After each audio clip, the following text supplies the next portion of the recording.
Mesdames, Mesdemoiselles et Messieurs, c'est un plaisir pour moi de vous convier à suivre quotidiennement cette chaîne dénommée L'œil des enseignants.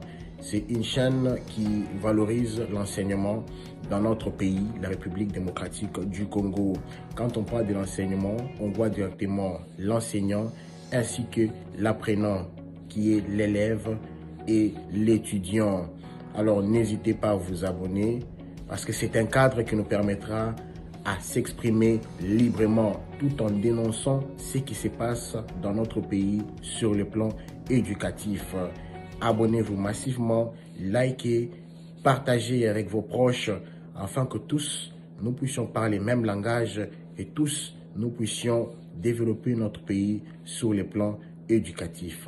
Que Dieu bénisse la République démocratique du Congo. Merci. Excellence Rémi Moussonga, bonjour. Bonjour. Merci de nous accorder cette interview exclusive. Comme vous le savez, la RDC s'apprête à accueillir le souverain pontife du D au 5 juillet prochain à la RDC, précisément à Kinshasa et à Goma, en tant que chrétien catholique engagé, aussi acteur politique, très valeureux de notre pays. D'abord, quelles sont vos impressions? Je commence par saluer chaleureusement la venue du Saint-Père dans ce pays que Dieu a béni. C'est une aubaine. C'est pour la 3e fois que nous enregistrons la visite papale dans notre pays. Et je dis en langue nationale, Karibu, Kwisa Yambote, Yambi, Betwabu Tatu, Mounene, Pape François, Betwabu. C'est pour dire que je salue avec joie. Notre joie est immense, indescriptible.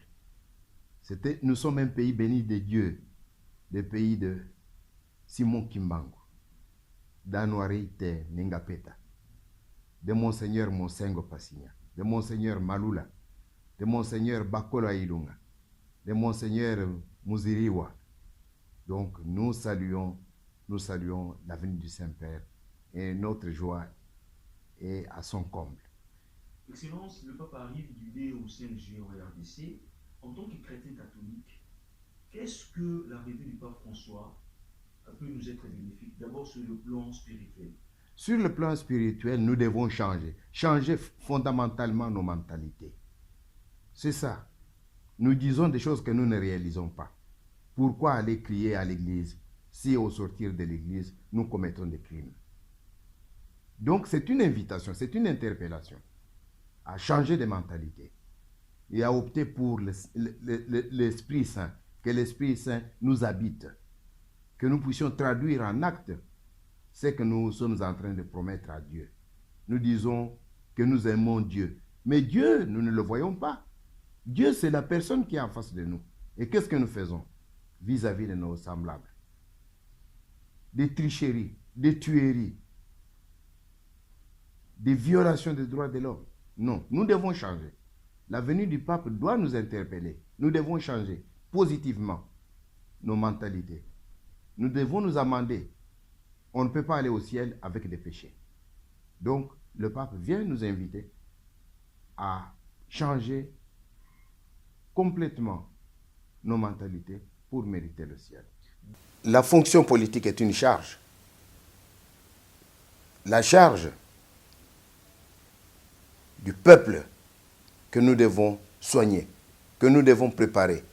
Nous devons mettre le peuple congolais dans des bonnes conditions d'existence sur cette terre de Dieu. Il faut que le peuple mange, que le peuple se fasse soigner, que le peuple fasse instruire ses enfants. Donc, nous voyons l'intérêt général et non jamais l'intérêt personnel. Donc, la classe politique doit changer, surtout la classe politique. Nous avons une mauvaise image. La classe politique a une mauvaise image. Il faut que la classe politique change. Il y a beaucoup de choses. J'enseigne l'éthique et l'éducation à la citoyenneté. J'insiste beaucoup sur le changement de mentalité.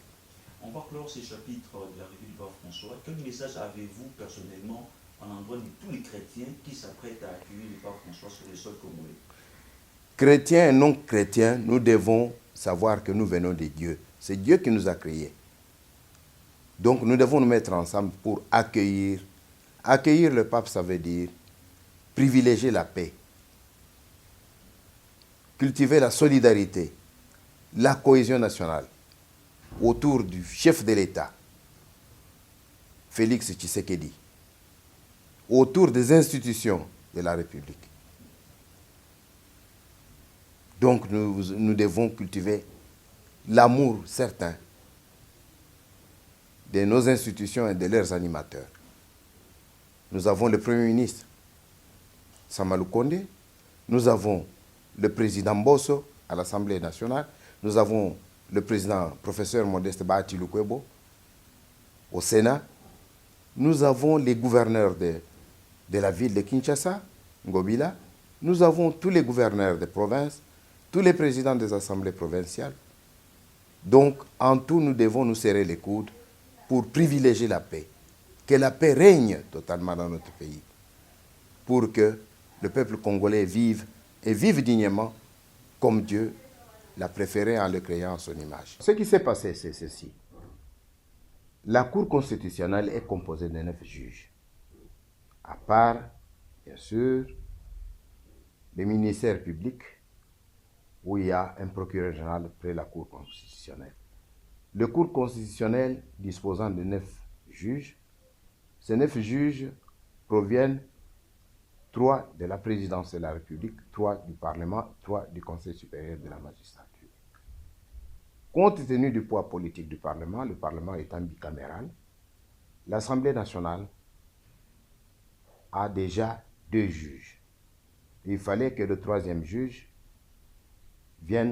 provienne du Sénat en remplacement du sénateur qui était décédé, Mongulu Tapahane. Curieusement, tout a été fait pour mettre quelqu'un d'autre de l'Assemblée nationale. Et le Sénat s'est opposé, logiquement et légalement, à cette désignation, parce que le quota revient au Parlement. Le Parlement étant bicaméral, il fallait que 2 juges proviennent de l'Assemblée nationale et l'autre du Sénat. C'est ainsi que le président du Congrès, qui était le professeur Bahati Lukwebo, a bien dirigé le débat. Et comme les 2 candidats qui étaient en ligne, après avoir été choisis par la commission mixte paritaire, composée de 36 membres, dont 18 sénateurs et 18 députés, il a fallu que les 2 noms montent auprès de l'autorité suprême pour décision finale. Mais grande a été notre surprise de voir un groupe de députés se diriger vers nous pour agresser le président du Sénat. Et quelqu'un s'est amené, comme j'étais devant, je m'étais constitué un bouclier. Il s'est amené avec un instrument. Il m'a cogné ici.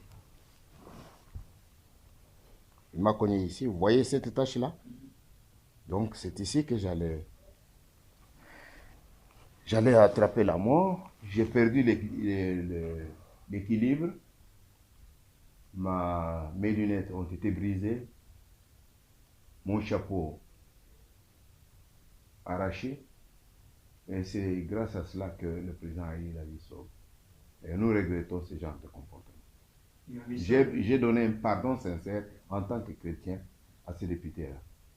Juste pour faire la politique, il faut risquer sa vie jusqu'à ce niveau, Excellence. Mais ce sont des choses qui arrivent, des risques de métier, comme on dit. Aujourd'hui, peut-on dire que l'affaire est déjà réglée?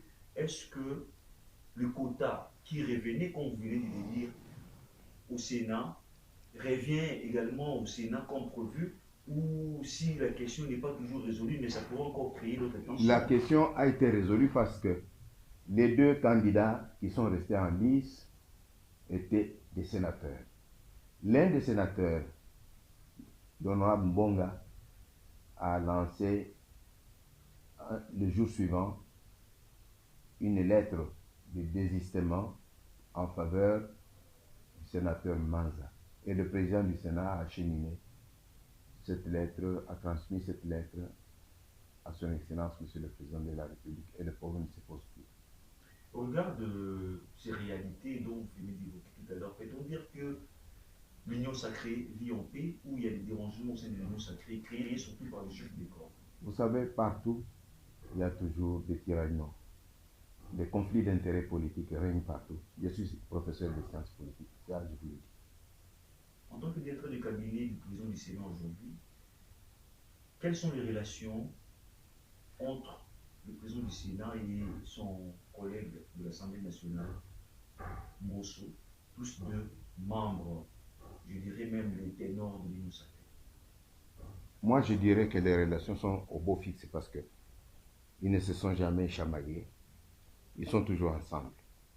C'est ça notre souhait. C'est un exemple que les deux leaders nous donnent à suivre. Pour terminer, Excellence, l'opinion doit retenir que le quota ou les membres de la Cour constitutionnelle qui devront être remplacés dans les jours à venir, le quota revient sans doute au Sénat. Le quota revenait au Sénat et à l'Assemblée nationale. L'Assemblée nationale a déjà eu 2 membres et le Sénat vient d'avoir un membre. Donc, le quota est de 3 membres qui proviennent du Parlement et non seulement du Sénat, non seulement de l'Assemblée nationale, mais plutôt du Parlement. Le Parlement étant bicaméral avec 2 chambres, l'Assemblée nationale et le Sénat. Un dernier message, Excellence. Bienvenue au Saint-Père, paix et entente au peuple congolais sur toute l'étendue de la République démocratique du Congo. Excellence, merci beaucoup pour votre disponibilité, surtout pour cette interview exclusive. Merci beaucoup. Mesdames, Mesdemoiselles et Messieurs, c'est un plaisir pour moi de vous convier à suivre quotidiennement cette chaîne dénommée L'œil des enseignants. C'est une chaîne qui valorise l'enseignement dans notre pays, la République démocratique du Congo. Quand on parle de l'enseignement, on voit directement l'enseignant ainsi que l'apprenant qui est l'élève et l'étudiant. Alors n'hésitez pas à vous abonner parce que c'est un cadre qui nous permettra à s'exprimer librement tout en dénonçant ce qui se passe dans notre pays sur le plan éducatif. Abonnez-vous massivement, likez, partagez avec vos proches afin que tous nous puissions parler le même langage et tous nous puissions développer notre pays sur le plan éducatif. Que Dieu bénisse la République démocratique du Congo. Merci.